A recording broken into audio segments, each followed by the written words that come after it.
It's Maria Koto. Hope that you had a wonderful weekend and that you guys are rearing to get back into your online learning for the week.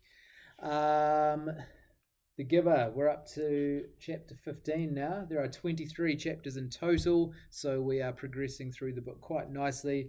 What I might do this week is maybe double up a couple of days so that we can see if we can get through to the end of the book by Friday. I'm sure there's a few of you that are waiting in anticipation for that. Okay, chapter 15.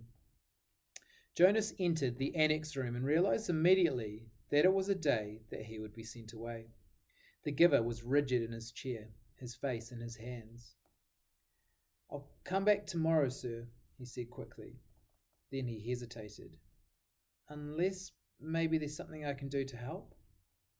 The Giver looked up at him, his face contorted with suffering. "Please," he gasped, "take some of the pain." Jonas helped him to his chair at the side of the bed. Then he quickly removed his tunic and lay face down.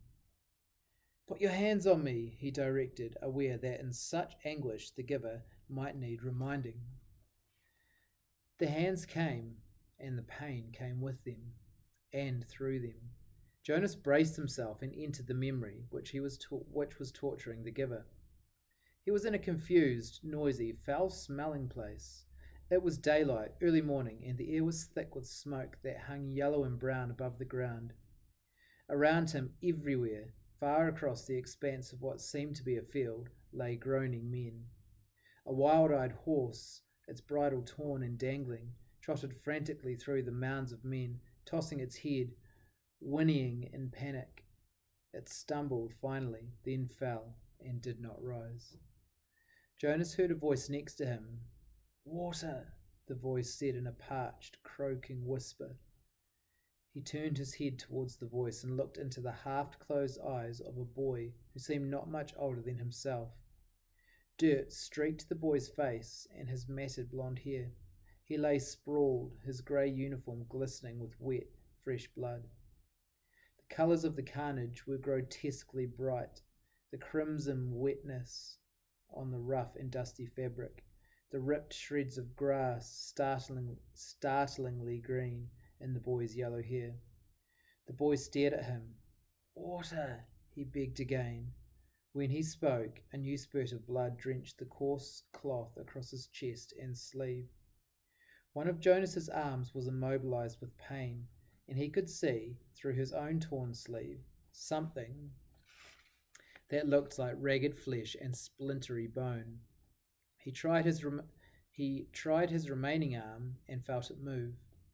Slowly he reached to his side, felt the metal container there, and removed its cap, stopping the small motion of his hand now and then to wait for the surging pain to ease. Finally, when the container was open, he extended his arm slowly across the blood-soaked earth, inch by inch, and held it to the lips of the boy. Water trickled into the imploring mouth and down the grimy chin. The boy sighed. His head fell back, his lower jaw dropping as if he had been surprised by something. A dull blankness slid slowly across his eyes. He was silent. But the noise continued all around, the cries of the wounded men, the cries begging for water, and for mother, and for death. Horses lying on the ground shrieked, raised their heads, and stabbed randomly towards the sky with their hooves. From the distance, Jonas could hear the thud of cannons.